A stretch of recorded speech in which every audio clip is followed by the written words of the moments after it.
السلام علیکم ورحمۃ اللہ تعالی وبرکاتہ۔ اس وقت میں اپنے سنی مسلمان بھائیوں سے مخاطب ہوں۔ اب بارہا میں کہہ چکا ہوں کہ میں سوشل میڈیا کو پسند نہیں کرتا، نہ میں اس میں شامل ہوں کہیں، کیونکہ سوشل میڈیا پر جو خبریں چلتی ہیں نا وہ بڑی مسالے دار ہوتی ہیں، وہ پتہ نہیں کتنے جھوٹ اور سچ مکس ہو کے وہ جب جاتی ہے تو کئیوں کے لیے پریشانیوں کا باعث بن جاتی ہے۔ تو میں اپنا یہ اخلاقی فرض سمجھتے ہوئے اور اپنا ایمانی تقاضا سمجھتے ہوئے کچھ وضاحتیں آپ کے سامنے پیش کرتا ہوں۔ نہ مجھے کسی نے کہا ہے، نہ مجھے کسی نے کوئی پریشر کیا ہے، یہ میرا اپنا ذاتی فیصلہ ہے۔ سب سے پہلی بات تو یہ مشہور ہوئی کہ جناب اویس قادری نے اپنی بیٹے اور بیٹی کا نکاح جو ہے محرم میں کیا، جو کہ جھوٹ ہے، سراسر جھوٹ ہے۔ یعنی کہ پھر میری بچی کے بارے میں بھی کچھ لوگوں نے جو ہے وہ، خیر ان سے میری گفتگو ہی نہیں، ان کے لیے تو میرے علماء کافی ہیں انشاءاللہ، اللہ انہیں سلامت رکھے۔ تو یہ بات مشہور کی گئی، حالانکہ یہ جھوٹ ہے۔ میرے کسی بیٹے یا کسی بیٹی کا نکاح محرم میں نہیں ہوا، اور دنیا نے دیکھا ہے الحمدللہ 11 مارچ شب معراج میرے بیٹے کا نکاح ہوا اور ہزاروں لوگوں نے شرکت کی اس میں، سب نے جانا۔ اس طرح میری بیٹی کا نکاح ذوالحجہ کے مہینے میں ہوا ہے، 8 اگست کو، ذوالحجہ کا مہینہ تھا، اور اس کی تو ابھی تاحال رخصتی بھی نہیں ہوئی بھائی، اس کو بھی وقت ہے، دیر ہے اس کو۔ تو یہ کچھ وضاحتیں تھیں جو میں نے کر دی۔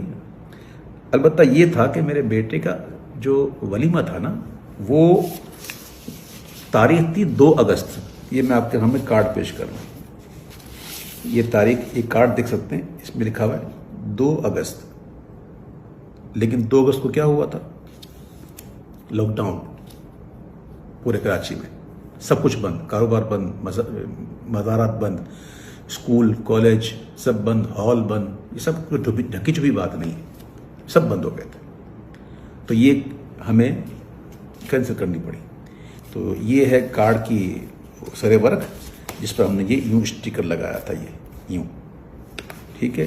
اس کے اندر پھر کارڈ ہے، اور میں کارڈ بھی آپ کو دکھائی دوں تاکہ ان لوگوں کی زبانیں بند ہوں جو معاذ اللہ مجھے کہتے ہیں میں نے، معاذ اللہ سما معاذ اللہ، مجھے کہہ رہے کہ میں نے جان بوجھ کر جو ہے وہ اس مہینے میں رکھی ہے۔ استغفر اللہ ربی من کل ذنب واتوب الیہ۔ یہ دیکھیں، یہ کارڈ نیا چھپا ہے۔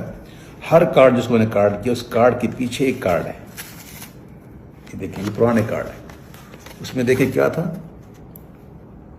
سنڈے 2 اگست، یہ نظر آ رہا تھا۔ پر اب یہ تو ہو گئی بات، یہ تاریخ تو میں نے پہلے کی رکھی تھی۔ اب یہ جناب 13 اگست کو کیسے ہوئی؟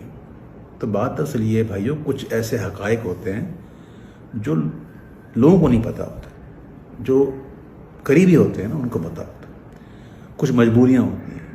اب لوگ کہیں گے کیا مجبوریاں ہوتی ہیں؟ تو میرے بھائیوں، میں اس موقع پہ یہ دعا کروں گا کہ اللہ تعالیٰ آپ کو ایسی مجبوریوں سے بچائے، کسی کے ساتھ بھی ہو سکتا ہے، کسی کے ساتھ بھی ہو سکتا ہے۔ میں الحمدللہ جانتا ہوں کہ وہ کام جو اگرچہ جائز ہو لیکن فتنے کا باعث بنے تو اس سے بچنا ہی احوط ہے، میں جانتا ہوں۔ اور میں یہ بھی جانتا ہوں کہ یہ مہینہ کون سا ہے، اس مہینے میں کیا ہونا چاہیے۔ یہ جو کچھ میں نے کیا ہے، یہ کوئی مستحسن سمجھ کے نہیں کیا ہے، یہ ایک اضطراری کیفیت تھی، اضطراری حالت تھی، اختیاری حالت نہ تھی۔ لاک ڈاؤن ہوا، لاک ڈاؤن کے بعد بھی، عاشورے کے بعد بھی کوئی یقینی صورتحال تو تھی نہیں اس کی۔ اور ہال کا پتہ آپ کو کیا معاملہ ہوتا ہے کہ وہ ہال جو ہے وہ تاریخوں پر چلتے ہیں، تاریخیں ہیں ہی نہیں تو کیا کرے بندہ۔ تو وہ پھر مہمان آئے ہوئے ہوتے ہیں، کئی باہر ممالک سے آئے ہوتے ہیں، جن کے جانے کا مسئلہ ہوتا ہے، جن کی ٹکٹوں کا مسئلہ ہوتا ہے۔ اور آج کل جانتے ہیں آپ، یہ جو ٹریول کا معاملہ کیسا الجھا ہوا ہے، سیٹیں کہاں ملتی ہیں، کس طرح ملتی ہیں، بڑے معاملات ہوتے ہیں۔ تو یہ ایک ایسی کیفیت میں یہ کی گئی ہے۔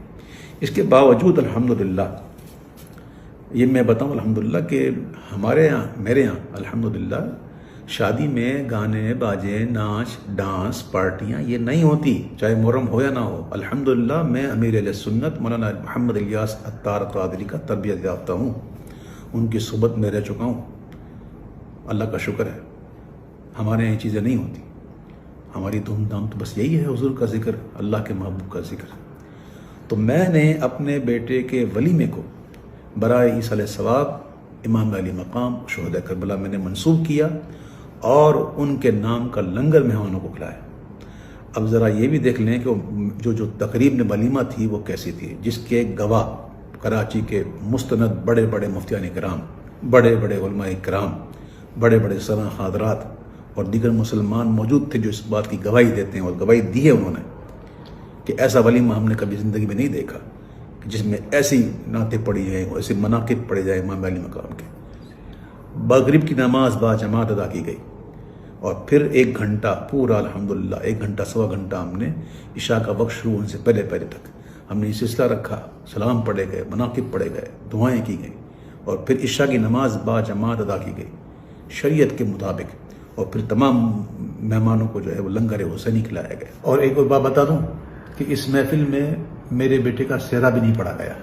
بہرحال جو میری ایک وضاحت تھی جو میں سمجھتا ہوں انشاءاللہ آپ لوگ ضرور سمجھیں گے، اور مسلمان کو آپس میں محبت کرنا چاہیے۔ اس کے علاوہ سوشل میڈیا پر کچھ چاہنے والوں نے میری حمایت میں جو ہے وہ بڑے بڑے دلائل پیش کر دیے، یہ کر دیے، وہ کر دیے۔ تو بھائی میں یہاں جائز ناجائز کی تو بات کرنا ہی نہیں بیٹا، نہ مجھے اس میں الجھنا ہے۔ بس میں یہ سمجھتا ہوں کہ ماہ محرم میں یہ ایسی تقریب جو ہیں شادیوں کی یہ مناسب ہی نہیں، لیکن کچھ مجبوریاں انسان کی ہو جاتی ہیں۔ ہر سنی کا دل امام علی مقام کی محبت سے لبریز ہے، اور کربلا میں جو ان کے ساتھ ظلم و ستم ہوا اس پر دل مغموم ہے، اور یہ دل مغموم صرف محرم میں ہی نہیں ہوتا، یہ جب بھی ان کی یاد آ جائے۔ کیا آپ نے نہیں دیکھی کہ محفل میں منقب پڑھتے پڑھتے کیا مجھ پر دقت نہیں ہوتی؟ وہ کون سا محرم ہوتا ہے؟ تو بہرحال الحمدللہ اللہ کا شکر ہے کہ ہمارے دل میں ان کی محبت ہے۔ سیدی اعلیٰ حضرت کہتے ہیں کہ جس کے دل میں غم نہ ہونا ان کا، تو اس کو یہ غم ہونا چاہیے کہ غم ہے کیوں نہیں۔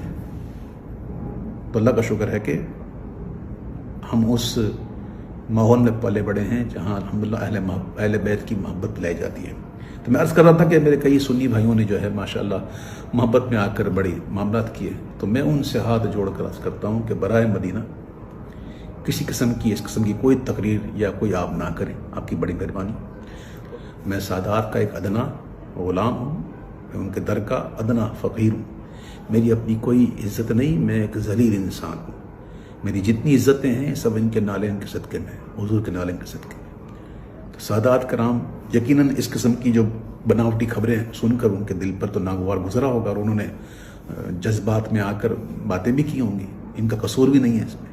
اب میں نے حقیقت واضح کر دی، اور امید ہے انشاءاللہ یہ سادات جن گھرانے کے وارث ہیں نا، جن گھرانے کے یہ منسوب ہیں، ان کی تو گھرانے کی شان ہی درگزر کرنا ہے، تو یہ اپنے اس فقیر کو انشاءاللہ ضرور درگزر کریں گے۔ میری وجہ سے آپ کی دل آزاری ہوئی یا کسی کی بھی آزاری ہوئی تو میں ہاتھ جوڑ کے آپ سے معافی چاہتا ہوں، مجھے معاف کیجیے گا۔ میرا حال اور میرا مستقبل جو ہے، میرا جو ماضی ہے وہ آپ جانتے ہیں کہ میں کس ماحول کا پلا بڑا ہوں، الحمدللہ رب العالمین۔ تو یہ کچھ گزارشات تھیں، جو معاملات تھے، میں نے یہ عرض کر دیا۔ اور ایک اور بات کرنی تھی کہ چونکہ یہ ایک مجبوری کے تحت کیا گیا، تو کوئی اس کو دلیل نہ بنائے، یاد رکھیے گا، اور اس کو دلیل بنا کر کے جناب ہم بھی کریں گے نہ، یہ کوئی روایت بنانے کی چیز تھوڑی ہے۔ اللہ نہ کرے آپ کے ساتھ کوئی ایسا مسئلہ ہو، کوئی مجبوری ہو بھائی، یہ تو میں نے کہتا ہوں یہ بالکل مناسب ہی نہیں ہے ان دنوں میں، تو آپ کبھی بھی اس کی پیروی مت کیجیے گا۔ اور حضور وہ امام علی ہم ہونا چاہیے، لیکن ایسا کہ ویسے سوگ نہ ہو، سوگ ہمارے یہاں جائز نہیں ہے۔ میں پھر ایک بار پھر اپنے تمام ان لوگوں سے کہ جو دن کے دل جو ہے وہ دل آزاری ہو جن کی، میں ان سے ایک بار پھر معذرت طلب کرتا ہوں، اور آخر میں یہ دعا کرتا ہوں کہ اللہ تعالیٰ ہمیں سرکار دو عالم صلی اللہ علیہ وسلم کی محبت میں، حب صحابہ میں اور حب اہل بیت رضوان اللہ تعالیٰ عنہم میں ہمیں جینا نصیب فرمائے، اور انہیں کی محبت میں موت نصیب فرمائے۔ اللہ تعالیٰ میری دعاؤں کو قبول فرمائے، آمین یا رب العالمین۔ میرے حسین تجھے سلام، میرے حسین تجھے سلام،